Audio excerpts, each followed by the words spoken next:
what is the most common thing that is really revolving around and people are actually getting their bank accounts or sensitive information being leaked? We know that each and everything is vulnerable. It's Yeah. just that we just have to figure that out. Yep. So if you are talking about the small businesses, so it is possible to completely exploit them and all. We can do the payment bypasses. I was able to bypass the payment each and every vulnerability. I reported about 35 vulnerabilities in that particular gig. 35 and most of them were critical and high sort of vulnerability. Hey, someone actually bought something for free, and then he did not even sign up. And all of these attackers or hackers, they really, lunch onto your insecurities. Insecurities as well as your desires as well, or your greed. So Exactly. what they do is typically they set a particular thing that you might like. So I highly suggest not to fall for these sorts of baits. Just think with your brain for 1 second that why would they give you this particular offer for free? They do not have any advantage by doing this, right? So always be critical about these particular things. Don't fall into this sort of scams where you will be exploited and they will be laughing in a corner.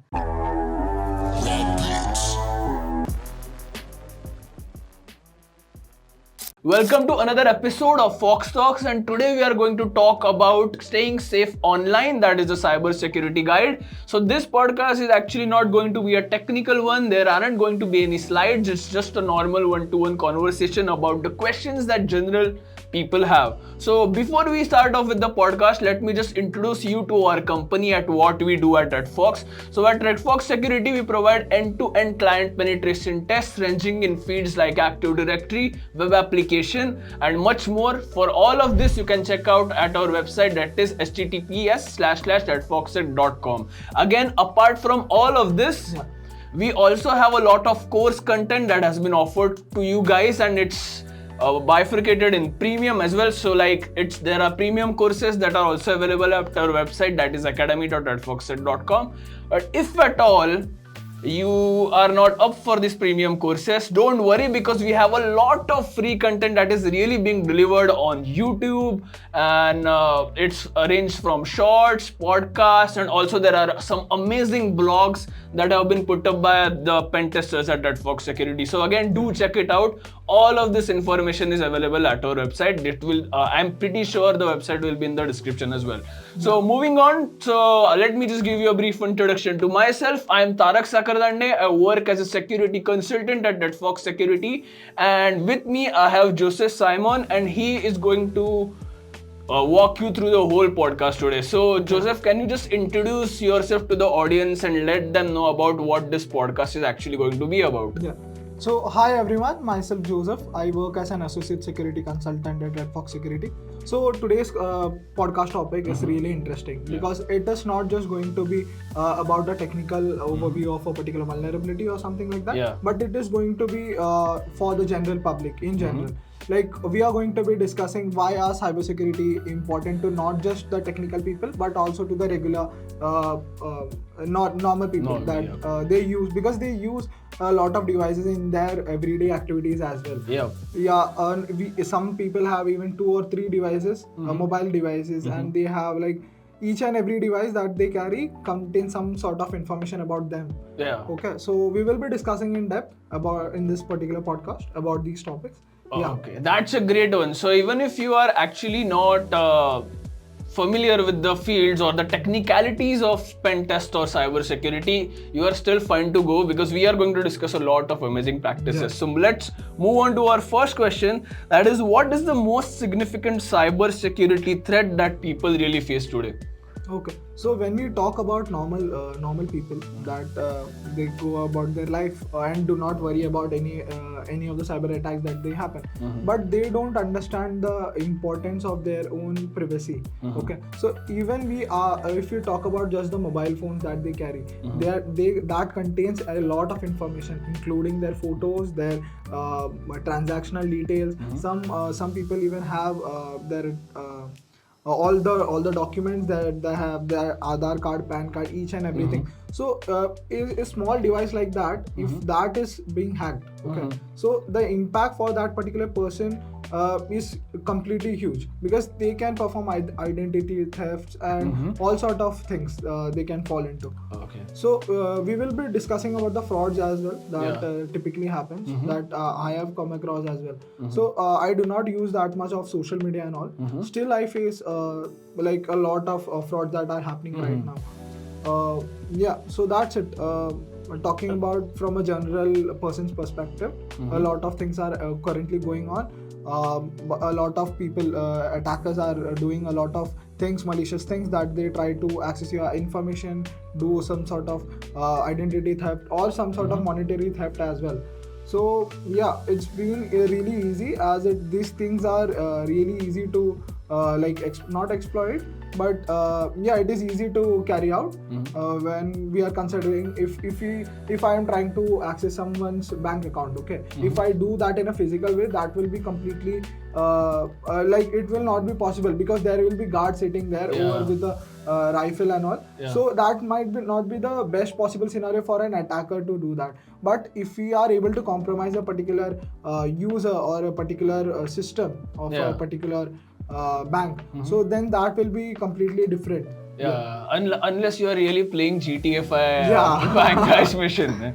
Right. Okay. So again, like, what is the most common thing that is really revolving around and people are actually getting their bank accounts or sensitive information being leaked? Why is this? So the attacks like phishing attacks and all, so that is really prevalent. I will give you an example. So what happened was, there was this Instagram post. Okay, so I was not that into gaming, but my friend was, and they were like providing a particular skin for a particular game, and they just mentioned that if you log in with your Instagram ID, then we will give you free skins for that particular event or something like that. Yeah. So what happened was, he logged in with the email, the credentials of that particular social media, that was Instagram. So what he did was, there was a link in the particular ad. Okay. So what the attackers did was, they made an ad saying that if you log into this particular website by using the Instagram credentials, you will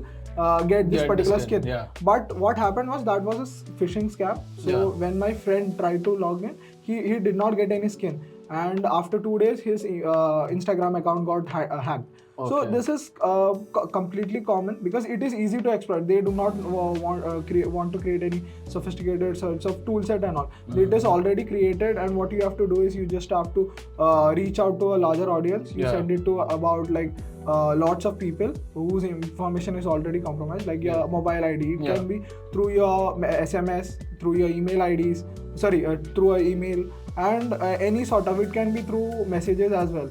They can masquerade as some people that you already know, because I even had an incident where my best friend sent me 10,000 in this particular number from his WhatsApp account. That's not some other number. So send me 10,000 rupees right now. So when I come across this particular scenario, so what I typically do is, I just completely ask that, just give him a call and ask him if he really needs that particular amount or not. Just if you get a particular link or some sort of suspicious link in your messages, emails, wherever it's possible, so what you do is, you just log into your main account instead of clicking on that particular URL or that particular thing, so that and then verify if it is really valid or not from over there. Now, don't go on clicking on each and every link that you come across. And one more thing that you can do is, which I personally do. So what happens is, when you click on the link, so a browser is used to serve that particular web application. So what you can do is, you can use a browser specifically for performing transaction based activities or your daily activities and all. So if you do have a cookie or something stored in that particular browser, so that's fine. And configure the second browser in a way to whenever you click on a link, redirect to that particular browser. So basically set it as a default browser. Okay. So what happens over here is, even if you are able to, if you click that particular link, the browser's information, like which contains like the session information, if you are already logged into particular web application and all, so that will not be stolen from them. if we are only talking about the browser-based attack, we are not talking about any malware and all. So it is really advised not to click any links, but it is a additional security mechanism that we can implement so that we are slowing down the attackers. Okay, so they will not get any session based access to any of the website that we already own. For example, I use Chrome browser. Okay, so typically we already will be having our email everything logged in, right? Sometimes we even save the passwords of users as well of a particular website in the browser itself. So what happens is sometimes they might be able to retrieve these particular passwords that are already saved in the browser and all, and the session IDs, everything. So try to not click the link. That is the first and the most important thing. The second, what you can do is implement a default browser that you do not use, okay, for the normal activities like transaction, creating, logging into a bank account, logging into a particular social media account, anything. Yeah, and yeah, that's it. Just overall be aware of what are the things going on right now, and be safe. Yeah. Alright, that was a great answer. Again, I would really like to add up to this, as in there's actually a real world example that really happened with me recently. So there was this e-commerce website that I commonly use, and I was just buying some football studs. And on that I got an actual message saying that it was, and there was also a verified badge of the e-commerce. And they were like, hey, I guess it was your some nth order, and they were like, can you just there is a list, hey, you have won a jackpot and you can actually get an iPhone 15 Pro or PS5 Pro or something, all of these things for free. And you know what, it doesn't stop at the point of clicking the link. It gets more and more weird, because then I'm in the security industry. I know how this is obviously a scam, but just to play around a bit, what I did was I was a bit skeptical, but these guys actually called me up, and then after clicking, I did not click the link yet, because they were like, you can do all of these things through Flipkart, but they were like, hey, we will guide you what to do.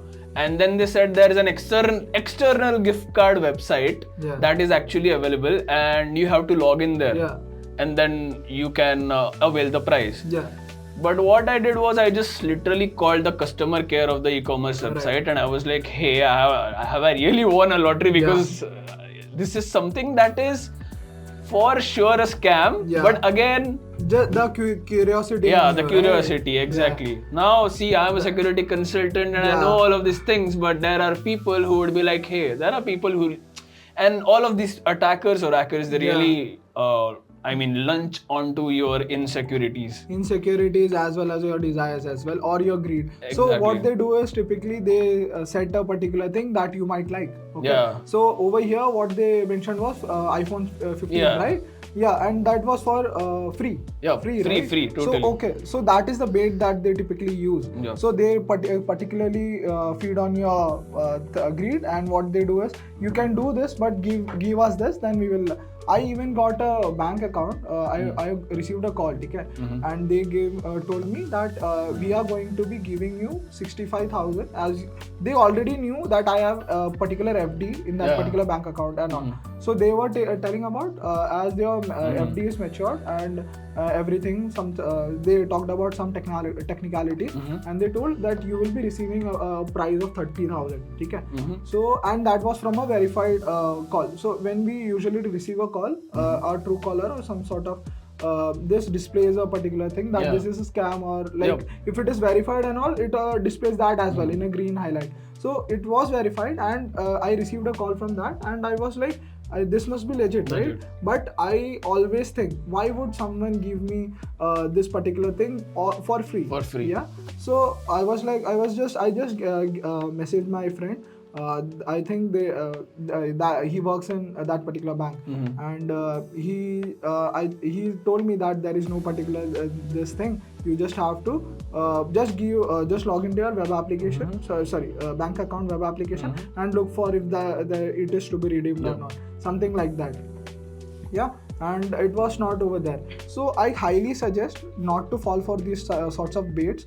Just think with your brain for 1 second that why would they give you this particular offer for free? They do not have any advantage by doing this, right? So always be critical about these particular things. Don't fall into this sort of scams where you will be exploited and they will be laughing in a corner.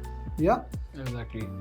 Okay, that was really a great answer. I mean, we covered a lot of things in that question as it is. So moving on to the next one, why do hackers target small businesses instead of larger companies? Yeah, that is because the smaller companies does not have a well-defined security structure or posture. For example, if it is a very well-known company, big company, so what they will do is they will have security mechanisms in place, IDR, IPS, each and everything that they know about. But when we are talking about the small companies, they do not have the budget and all to do these kind of things, and they do not care also. They do not have the particular amount of knowledge for. So even their web applications also, they make it from local people, normal people like freelancers and all. So what happens is they do not understand the implications that they are taking into this. So what they will do is they will give 5,000 and you create me a website and all, and if their business booms, so that might be a potential target for the attackers to retrieve each and everything. They can retrieve the customer details, their card details, each and everything. If it is a purchase-based, e-commerce-based website and all, because that is really booming, right? Because most of the people are trying to create some sort of second income in which they are looking into drop shipping and this sort of businesses. And small businesses, not like big, huge, big corporate firms. No. It's just small businesses trying to reach a better audience through internet. So they do not care about the security mechanisms, what the website. They only care about the UI part, not the security part of the website. That is exactly why at Redfox we are actually delivering a lot of content and constantly we are, making sure that a lot of awareness is actually being created, because again, everyone knows that cybersecurity is a booming industry, but again, you guys really need to know why, not only why is it booming, but how important it is in actual lives of ours. So that is it. I mean, and again, I think even if it's a small business, there are various ways that you can actually secure it. Again, we are going to get into it, but a great point by you is that you talked about that awareness part where which people are really lacking, because they are thinking about launching their business. They care about UI. Oh, I'm so sorry about that UI. And then they are hiring developers again, because the problem with the developers, I will tell you, is that they know how to build a web app, but there are times where some developers don't know how to implement secure practices again. So, and I don't think if he is an industry level developer, then he might know. But still, most of the developers, we are finding vulnerabilities in the biggest of the firms, right? So we know that each and everything is vulnerable. It's just that we just have to figure that out. So if you are talking about the small businesses, so it is possible to completely exploit them and all. We can do the payment bypasses, each and everything.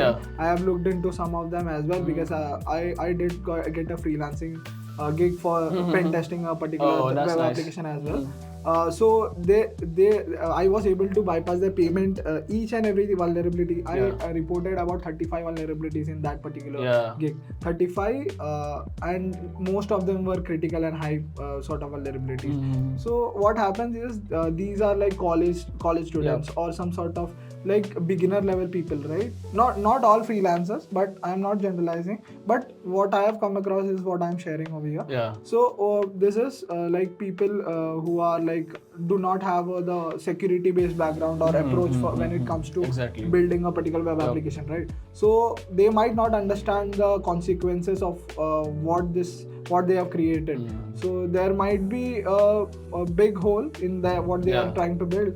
and that might sink their ship as well. Oh, that really brings me to that one of those examples as well, where actually, Joe, I will tell you that recently, like 2 or 3 months back, there was one of my friends. He actually works as a developer. Yeah. So he was like, "Hey, someone actually bought something for free, Okay. and then he did not even sign up Oh. in the application. Okay. And he just called me because he knows that I'm in the security Right. space. Yeah. So I was like, okay, let me just help me with your app, because he had developed the whole thing for because he was really scared. Yeah, right. Because he was responsible for it. And then actually it turns out it was a business logic vulnerability, which we have covered in a lot of our podcasts and contents that you can actually check out as well. Yeah. But I was like, hey dude, this is where the problem is, and make sure that you secure it. So again, we not only pen test things, we also tell clients or people methods on how to secure your application as well. So that was one of those examples that I would like to share about. Yep. So moving on to the next question again. What are simple steps that everyone should take to protect their online presence? First of all, I will like to mention that it is most of the mentality game, because whenever we are talking about the privacy part, I had a friend who was like, क्या ही कर लेंगे भाई, मेरा photos ले लेंगे, क्या ही कर लेंगे. They were not thinking about the security aspect of what they might be coming across, right? So what happens is, if your entire digital footprint, if we are just talking about the mobile phones, just as I mentioned also as well, now the phone contains each and everything that you do, each and every day. They can track you, they can sometimes even monitor your calls as well. Each and everything that you think will be against you, used against you in some aspect. So yeah, just be mentally aware that these things might happen to you, and always be with the mentality to try and secure yourself, because each and everything can be bypassed, right? We do know that. We just have to build a mindset oriented around security, that we have to secure our things as well. Yeah. So going back to your question, can you repeat that? Yeah, sure, no problem. Or it's fine completely, because Joe actually told about the more mental part of things that's really something that people should really implement. Again, I would suggest, as a normal user, what you could do is you can create strong and unique passwords. Make sure that it's more than it's 12 or 14. Again, you are using a mix of special characters or symbols, again capitalizing it, and making sure that it's actually not easily guessable by attackers. But because I will tell you guys, there is a method named brute forcing, where pen testers like us or attackers, what they do is they use a list of usernames, and because email address is really available at a lot of places on the website, so they spray all of these commonly used passwords. There's actually a commonly used passwords list on GitHub. So which people do test or password, anything like that. So if you are say your name's Joe and you set your password as Joe123, it's that really guessable. Yeah, I would like to add a point as well, because in this digital age we share each and everything, right? So some people might have public accounts of their social media as well. So in that they will mention their birth dates, their name, their place as well. So these things, and we will also share what we like as well, right? So if I am an anime loving person, I will share that I like anime, and I'll upload post stories about that as well, right? So overall, when we look about a person, we can get a lot of information about them from their social media account itself. And we do not care who follows us, right? So if someone sends a follow request to me, I usually don't accept it from someone who I don't know. So but people would like their followers to be numbers to be high, so what they do is you just accept that. So that might be a potential risk, but you should have an understanding that this particular thing can be used against me, as each and everything that you document cannot be completely erased from the internet, right? Okay, so you just have to be sure that this is something that you are willing to commit when you are trying to put these things out there. Always make sure to don't, as you mentioned, don't use the common passwords, but not complex length and all. But I would suggest that even if you when we are trying to put a password, right, in a particular web application, we usually think that what can we remember. Okay, so based on that we create the password, right? So that might create a potential to, if someone understands you on a better level, so he might have an understanding that this might be the password they are using, because if it is an anime fan, they can think about the anime names or something like that. Or if your birthdays. I initially, when I was not in cybersecurity and all, when I was young, I used to use passwords with my birthdays, my everyone name has, and all. everyone has, yeah. So that is almost a common practice, because that is something which people really remember, right? So they try to do like create passwords with that. But what I strongly suggest is, please do implement the password managers. So what they do is they create a complex password on their own, and you don't have to remember them as well. So that is a better practice when it comes to password based security. You can also do also implement different password for each and every web application, because this is the case we typically come across, right? So if a particular password is reused in 10 applications, so if your one credential is leaked on particular from a particular company, so for example, so this is an example, don't hammer me on this, but if you have an account on Zomato, and if there is a leak on Zomato, right? So this might be the case that you might have reused the password. So what attackers will do is they will take that particular password and try to log in with that password on different accounts. Okay, so what this might create is another attack surface, which usually users like common people like us will not care about, but this is what attackers feed on, right? Because this is an easy target. Just spray it across 10 particular web application and get an access to that. Again, there are certain layers as well that you can implement in case that your password is really compromised. The best ever thing that has come across right now is two-factor authentication. So make sure you have that two-factor authentication on, because in case an attacker gets your password, he still needs to have a verified message that is personally being sent to your phone.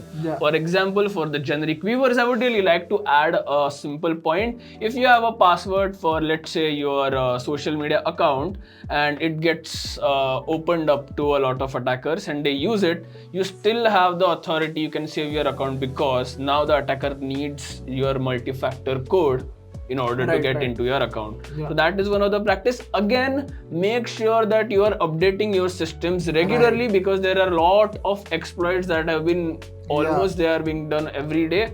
And if you are still using an vulnerable version, I mean, that's really not a good case. So, alright. Moving on to the next question. I think, why is it essential to protect personal devices even if you are not a tech savvy? Okay. So as I told you, right? So the personal devices contains a lot of information, including the all sort of information, like your password. I have seen people like what they do is they take a notepad and they put each and every password of each and every account in that particular note.